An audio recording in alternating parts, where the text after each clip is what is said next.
Hi, Evelyn. Hi, Kim. Guess what?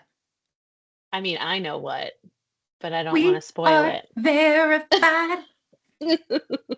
I got all my people with me. Oh, Woo-hoo. goodness. Do you see what I have to put up with, y'all? We are verified. Come on, Evelyn, and sing. Not. No? No, you see, no. We need some whiskey for that, and then I'll join you. That's funny. Do you really need whiskey, though? I mean, come on. Probably not, no. Maybe moonshine. Hello, everyone. Welcome to What's Next for Appraisal. We are so glad you're here. I'm Kim Angela, I'm Program Director of ACI. I'm joined by the ever so brilliant Evelyn Schallberger, Product Manager for our newest cloud-based appraisal platform, Workbench. I'm especially excited for today's session because we're joined by members of our ACI Innovation Council. We have Marcus Perry and Tim Roser, who will be here in just a moment. But before we get started, just a quick reminder and some housekeeping. Mics and video are disabled, but please use that Q&A box to post questions at any time. Our team is watching for those questions and we'll save time at the end for some live Q&A. Hopefully we will. Most times we run right up to the minute, but we are really going to hmm try to have some live Q&A at the end for you. And as a reminder, all sessions are recorded and posted to aciweb.com. But before we go any further, want to share a big update. As of Friday of last week, ACI Sky Workbench is officially verified for UAD 36. Yay! Running Man. Awesome. This is Amazing. this is a major milestone for our Huge. team and for our customers. I mean, 3 years in the works.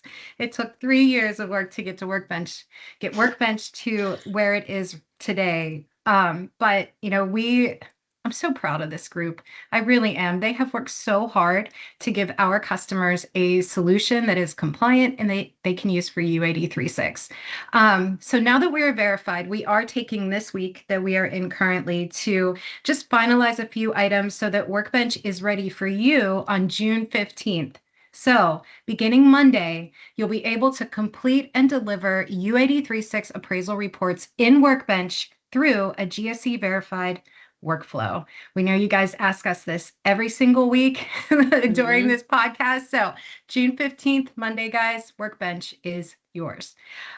We are also going to continue introducing additional features and workflow enhancements over time. So be patient with us. Workbench Oh, is yeah. compliant, but we really want to continue to invest in it so that it's something that is efficient, it's usable for you. It really just, is customized to your workflow, and it really just improves overall our appraiser's experience. So expect to see some updates continuing to go into Workbench over time. But now I am so excited to focus this conversation on helping appraisers get comfortable completing those UAD 36 assignments in Workbench. So let's bring on our special guests, Yay. Marcus, Tim. Thank you so much for joining us. So, Marcus and Tim have been hands on with U836 assignments in hmm Workbench. And today they're going to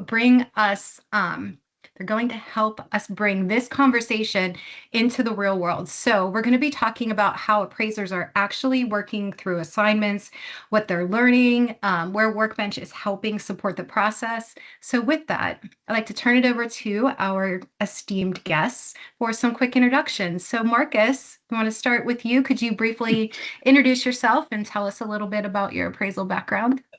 Thank you for the very kind introduction, Kim. Esteemed, I like that. Um, I'll start by introducing myself. I'm a certified FHA residential appraiser. I began in 2008 with Foresight Appraisal in Houston, Texas. In 2010, I got relocated. My family got relocated to Dallas. I relocated with Foresight. I spent the next 14 years appraising wide variety of properties all over metropolitan DFW, cookie cutters to acreage properties up to the north, condos, a whole lot of everything. And then in 2024, family again had the opportunity to quote return home, and I'm currently in Western Kentucky, return home. So I'm in a very rural market now, and so anyway, I've seen many diverse markets. Gives me a broad range of appraisal knowledge base to draw from. First American acquired Forsyth in 2014, so I've technically been with First American ever since that time. Although I've always been a staff appraiser. Was with Forsyth. I am with First American. I entered the profession, like I said, in 2008. We were coming out of the housing crunch. It was wild west, and that's when the 1004 MC just got started. I knew none the different. It was just kind of a new morph, a new phase, a new form to fill out. And so then again in 2010, UAD started. Everybody, in the appraisal realm at that time was in full panic mode. And I think that I'm just saying these things. I think that's kind of where we're coming from, is that this is another challenge, another phase, transition in the appraisal realm. And so I just see UAD 3.6. Yes, it's going to be a huge learning curve, but here we are. We're going to appraise. We're going to learn it. It's going to slowly become the new norm. And so we've gone through these changes, and this is another change we're going to be going through. So I'm not the know-all, be-all, but I'm not intended to be the definitive authority of work process and workflow. Everybody has their own same thing, but I can help with what I do, and maybe I can help somebody else parlay their workflow into UAD 3.6 and find their new way. Marcus, thank you. Mm-hmm. Thank you. Yeah. Interesting. Did you say you're in Kentucky? Why did I think that you were in Tennessee and neighbors with Evelyn? I do cover. We basically are neighbors. I cover 4 counties in Tennessee. Yeah. Yeah. So when Evelyn talks about like drinking some whiskey, you know exactly what she's referring to. I'm afraid I do. Yes. All right. Yes. Mr. Tim Roser, you want to introduce yourself? Hey, my name is Tim Roser. I am currently the appraisal manager with First American. I've been with the company here since 2012. I first got my appraisal license in 2005. So I had the pleasure of learning the old form, being trained on the old 1004, and then there was the transition in 2005 to the new 1004. And then in 2010, 2011, there was the UAD transition. By the time UAD came around, I wasn't doing field work anymore. I've tethered to a desk for AMCs since 2010. Been with First American since 2012. And what I like about my unique position is having been out in the field and now working at an AMC, I get to see both sides of the business. So I speak both lender and appraiser. So I know what can be done as far as, what's USPAP compliant to do in a report, but I also am very familiar with Fannie Mae lending requirements and things in the selling guide. So I have a unique perspective on how this transition for 3.6 is going to go. And it allows me to kind of see not only what are our appraisers doing, but what our clients are also coming back and asking for on 3.6 reports. I think that's going to be key to today's discussion as well, is being able to give kind of like that, I don't know, like behind the scenes, or almost like a sneak peek for appraisers that haven't completed a UAD 3.6 file yet, to be able to say like, hey, heads up guys, this is what lenders are looking for. Awesome. We're so glad you guys are here. I am not going to speak anymore. I'm now going to turn this over to you and let you guys take the rest of the show. So Evelyn, you want to take us from here? Yeah, absolutely. Absolutely. Let me go ahead and grab the screen really quick, and we'll start our discussion for today. Thank you guys both for being here, Marcus and Tim. Very, very much appreciated. I think we talk about our Innovation Council a lot during these sessions, and I'm very excited to highlight both of you you, because you have been very hands-on in the discussion process, right? Of what's working, what's not working. Tell us what we can do to make this better. And that's only going to continue, right? Kim noted, yes, we are verified, but we won't be quiet for quite some time, because we have a lot of big plans for Workbench, and these guys are going to continue to help us refine. But both of you bring unique experience to the table, and Marcus, you specifically, I appreciate that the perspective that you're bringing is you're still in the field completing appraisals, right? And you've already experienced so many of these different changes, and so when we're talking about completing a 3.6 assignment, I'm just going to dive in. I'm in Workbench. I'm in an order. You get a new order on your desk. Where are you going? What does your workflow look like? Walk me through that. I'm an appraiser that does a lot of the work on the front, and being in 2.6, I do a lot of the work on the front end. I do what I call prep a file. I try to get all my information in there, but I think with 3.6, of course, everybody's going to have to change their workflow. But where I start is at the top left you have there, the assignment information. Go in, fill, and it, of course, 3.6 is going to be building in front of you as you fill it out. It's going to be laying the groundwork for where you're going. Whether it's manufactured housing, whether it's a condo, you're letting it know. So I start in the assignment information. You're telling what it is, assignment reason. You just kind of go down through exactly what you've got there, and fill that out. And I discovered that it's probably best for me to stop there, because UAD 3.6 has.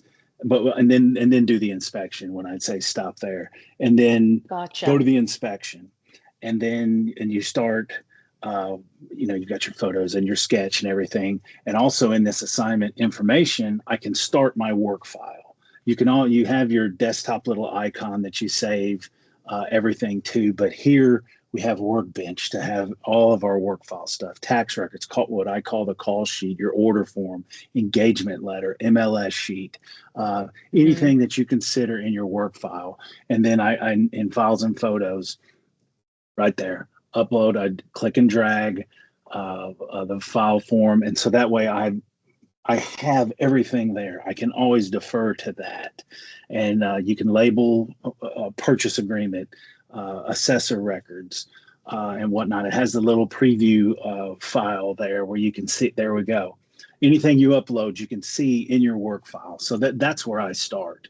I kind of start there, get the file going so I can always refer to it. I'm an iPad user for full disclosure. So in the field, I will use ACI on the iPad and go from there. And so I can always refer everything in the field. It's right there. It's at your finger. Oh, I forgot the MLS sheet. How many bedrooms and bathrooms does this have? It's a vacant property. Let me look. And so that's where I start. I have my work file there. I can refer to anything I need right there from ACI Workbench. And so then I run the inspection just like anybody else would. I've changed a few things in my workflow that UAD 3.6 is, and we can get into the report. But that's where I start. Long-winded answer, but no, that's perfect. I think it highlights what I'm hearing anyway is that you really you set it up first, right? And everyone's workflow is going to be slightly different, but what are we doing, right? What's the assignment? It's refi. Here's some of the basic info. Right. I'm dropping everything in files and photos. You're getting organized before you're doing anything else. And then it sounds like from there you start completing the report. So I love that. I mean, I like being organized, so I think that's probably really helpful. Tim, let's bring you into the conversation here. I from a review perspective, because you have that unique perspective now too, right? Where you're seeing these reports come through, and you can let us know what you're seeing and give our appraisers some advice on what they can do to best be prepared. From a review standpoint, not sure if there is anything, but is there anything that you feel is important for appraisers to have supporting documentation wise that you would want anyone listening to this or watching this to know about to be better prepared for 3.6?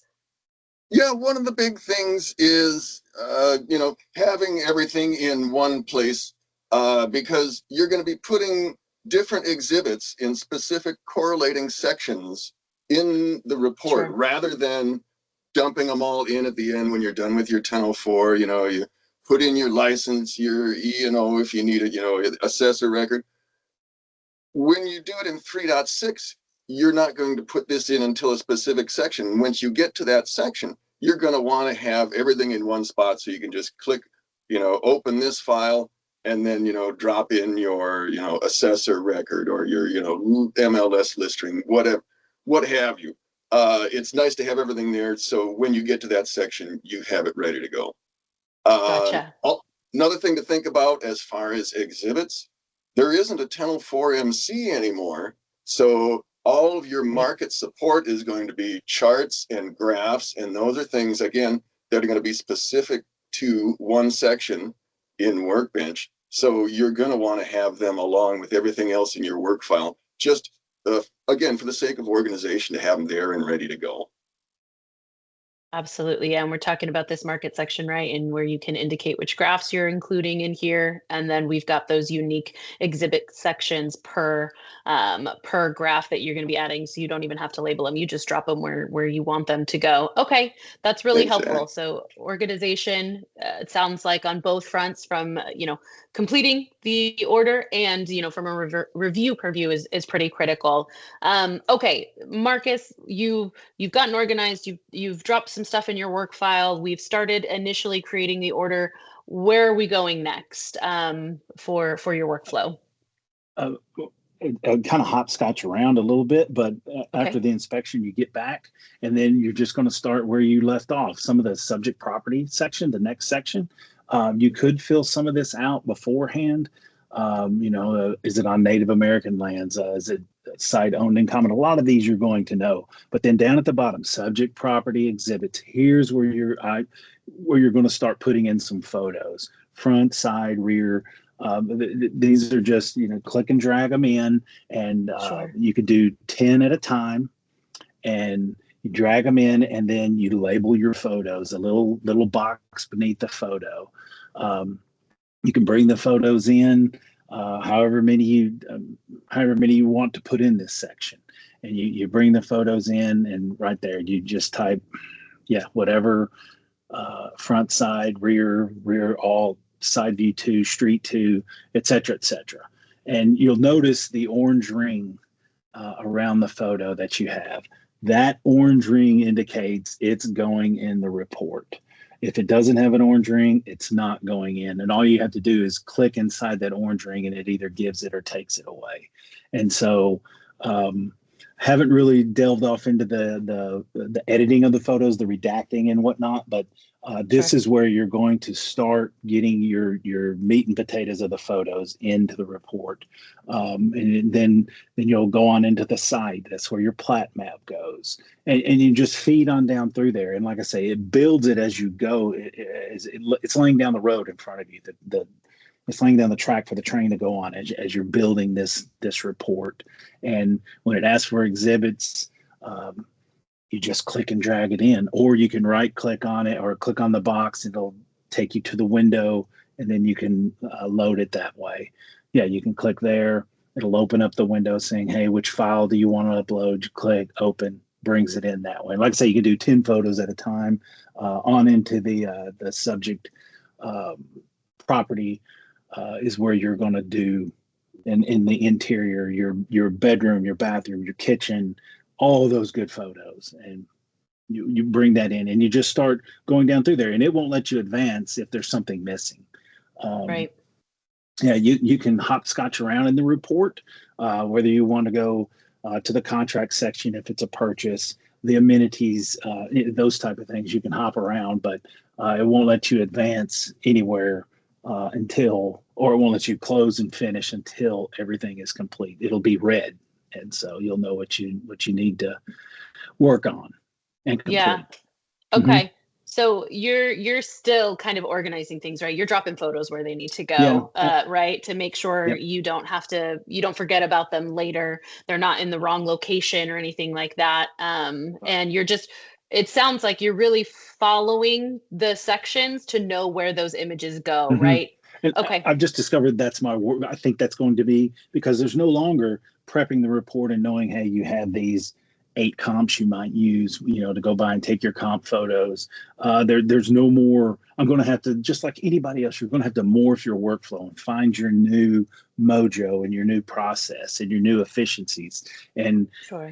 I've quickly discovered there's a lot to be had there. If you just think about it, you can tab around. You can, you don't have to constantly have. I know as an appraiser, I like to keep my hands on the keyboard. I don't like to reach for the mouse. So you can. There's many efficiencies to be had. You just have to find them and find your new workflow, because that's what it's going to be. But it's scary, it's challenging, but it's very doable. Once you get in there, I highly recommend, when the 15th rolls around, get into Workbench and appraise your own home, measure your own home, do everything you would do to just practice. That's what's going to get you ahead of the game, because it's coming. So let's all be ready for it.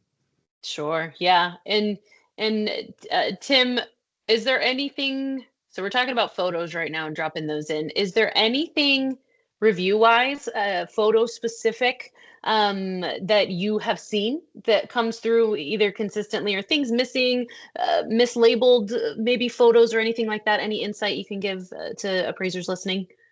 Yeah, a lot of what we've been seeing has to do, again, with photos aligning with their corresponding sections. So, for example, when we talk about the interior of the home, the photos are going to be specific to what level of the home those photos are on. So level 1, kitchen, living room, those where the photos are going to be. Level 2, beds and baths, they're going to be in that specific section, rather than just taking our bucket of photos and, dumping it in the end. So, when we're looking at the exterior section, we want to make sure we're putting in the exterior photos, the side photos, but not necessarily outbuilding photos or garage photos, because those have their own sections. Another thing is, when the photos get labeled, for example, kitchen and bathrooms, they come with pre-populated labels. So it says kitchen, bathroom, and then the appraiser can add their own, text to the bottom. What we've been seeing a lot is appraisers putting up, let's say, a bedroom photo in the bath slot and then labeling it bedroom. So when the output comes out, the label actually shows level 1, bathroom, bedroom. So if you're using, the pre-printed drop-down labels right there, if you're using that, make sure your label below that, if you're going to enter one, lines up. Yeah, full Gotcha. That's mainly what we've been seeing is, just sort of technical issues where a double mislabel is hanging. Gotcha. Okay. So little learning curves here and there. Yep. Right. That's why I'm beating the drum. I get in there and practice with it. Learn where things are at. Learn. It's just like learning anything. Just get in there and monkey and play with it and see where you're going with it. Like I say, appraise your own home and go from there. Yeah, part of the fun part about going through this is usually I'm going to click yes in my appraisal report, but for this one, I'm going to click no and see what other boxes populate. That way you can see, if I ever have a property of this, I need to look for this, this, and this, at the time of inspection. It's fun just to poke at it and see because there are a lot of new responses, just to see what is acceptable to the GSEs and where you can freeform. A government-sponsored loan, click on do one, and then at the very beginning in the assignment section, click on government. That opens up. It does. There's a whole lot more, and rightfully so. I mean, it's an FHA or USDA loan, and so there's more requirements, and you'll see on the interior on your photo of just different things that it's required. All of it, right. If I change this to ADU, we got new questions, right? To report on. It's laying down the. Like what I like about it is normally, let's say you mark accessory unit on a regular 1004 UR, the way it is now. Your client is going to want you to address, 5 specific things. Is it permissible? Is it this? What's nice, if you click ADU here, all those questions come up and there's drop downs. So you don't have to come up with paragraphs of explanations to make sure you hit all of their key points. It's all going to be baked into the form. Right. Absolutely. Your first one's going to take a long, long time. Your second one's going to take just a long time. Your next one's going to take some time, so don't think you're going to jump in and it'd be, because I Sure. was the same way, and you're amazed at what all it entails and just to navigate it. So again, I stress, just get in there. Yeah. One tip about that is when you're doing your first one, make a PDF of one of your already completed forms in, regular desktop ACI. Make a PDF and then just sort of transpose everything from your PDF into Workbench, copy and paste, your comps, your subject attributes. That helps speed it up and helps you get familiar with where everything is in the form. That way you're not using a live order or thinking, okay, I have to enter this. Everything's already over on the PDF for your reference. Yeah, that's a really good suggestion. I know we've talked about that before on Innovation Council, right? Like use one of the GAC samples and follow along. See if you can figure out how you get to this point, how you fill it in. But that's an excellent suggestion. Praise your own house. Go through this and fill it in, or do that blank PDF, follow along and see, because it is more of a learning curve than anything to get through. And so I know that, as usual, we're close to time again. But one of the biggest part, the beef, right, of an appraisal, I don't think has changed, is the SCA. And so I would hate to not, kind of touch on that a little bit and show that a little bit here, and also ask, Tim, or excuse me, Marcus, I know you mentioned we get organized, we drop our photos, we kind of go in order, but what about the SCA? If there's any feedback here as far as workflow goes, what can you tell appraisers about this specific section?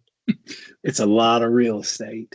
It's a big sales grid. I would highly recommend getting something on a portrait.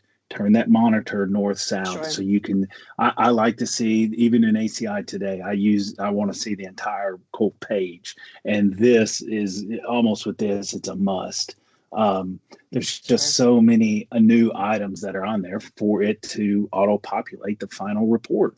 It's asking, an original final list price. You're putting a photo in the sales grid. The zip code doesn't. It's so much information in the sales grid. When you first see it, you're going to be like, "Holy moly!" But you just get in there, tab around and click around and see where the adjustment amounts that are in here.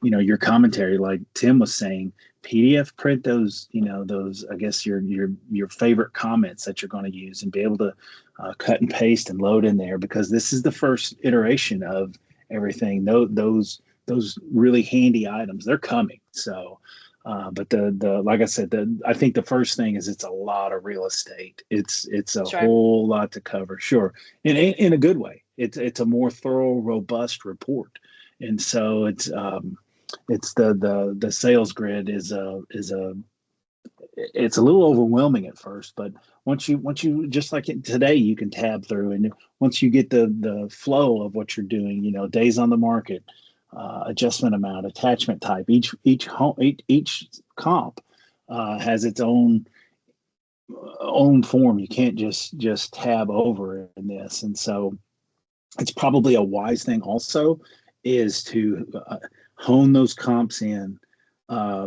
Get into MLS, see what you've got, and then pick your comps. And because gridding is a little bit of a time consumer, and so you'll get in there and you'll massage the sales grid and get it where you're going. It's like, oh, I like comp 5. Let me throw that to comp 2. Well, that's easy enough done, just like we remember how in ACI you can arrange your comps, and so you're not having to do the sales column again. So, but again, probably my biggest takeaway is it's a lot of real estate, and get your monitor on portrait versus landscape. You'll be very thankful you did. You can see what all's going on. Absolutely. And And Tim, I think this is probably the biggest area where there could be, I would assume anyways, right? Biggest area where there could be clarifications or revisions that are probably coming through for things, because there are a lot more data items. For ACI, there's multiple, the way that we have it, it's not just one scrollable page, right? It's because it is so much, we did try to make it in pages for you to go through and address, right?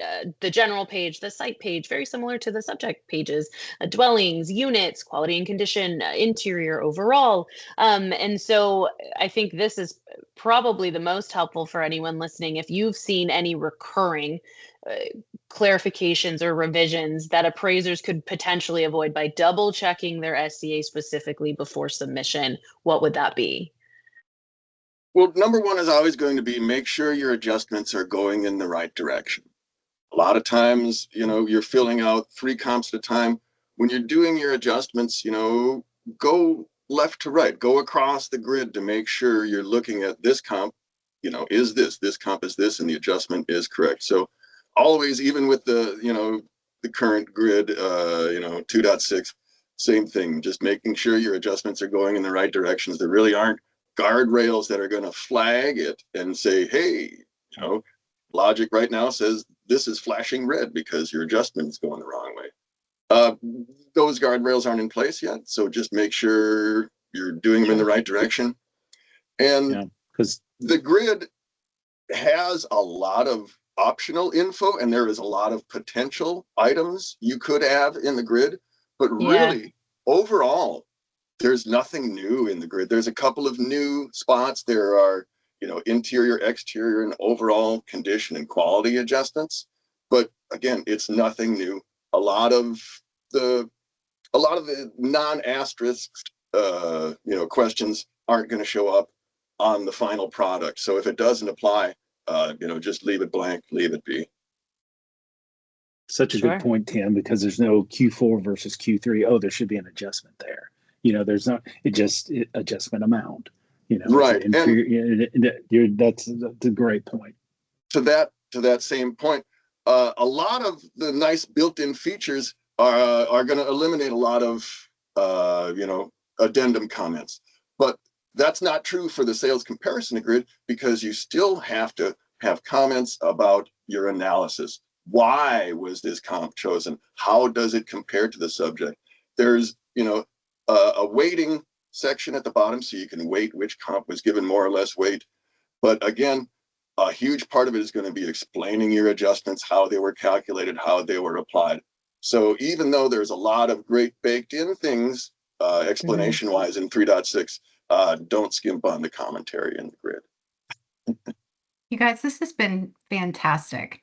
This has really been fantastic. This was so informational. And you too, Marcus and Tim, you guys have like such a good dynamic. You I swear very you much could compliment one another. I know, right? Yeah, like you guys should seriously start your own podcast, because you'd Tim. probably Thank you, Kim. steal ours. Thank you. At least I steal hope our you enjoyed audience. episode 1.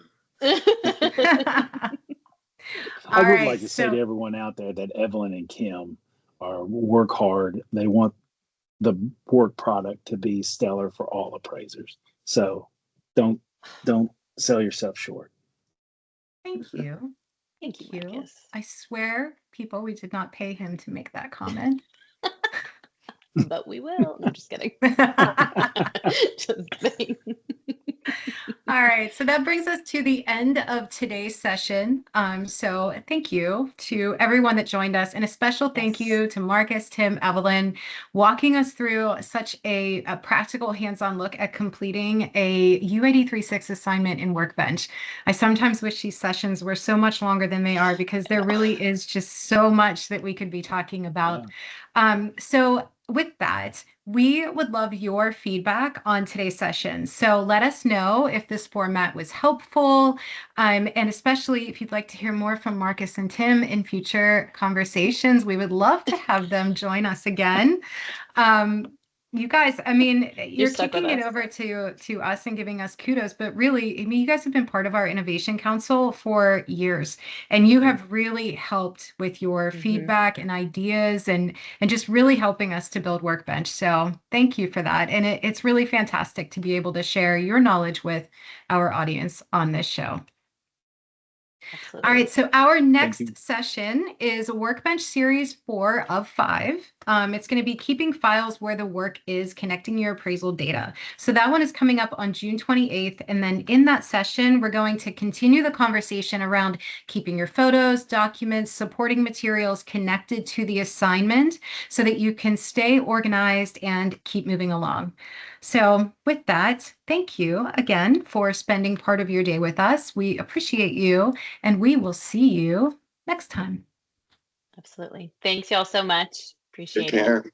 Thanks, everyone. We are verified.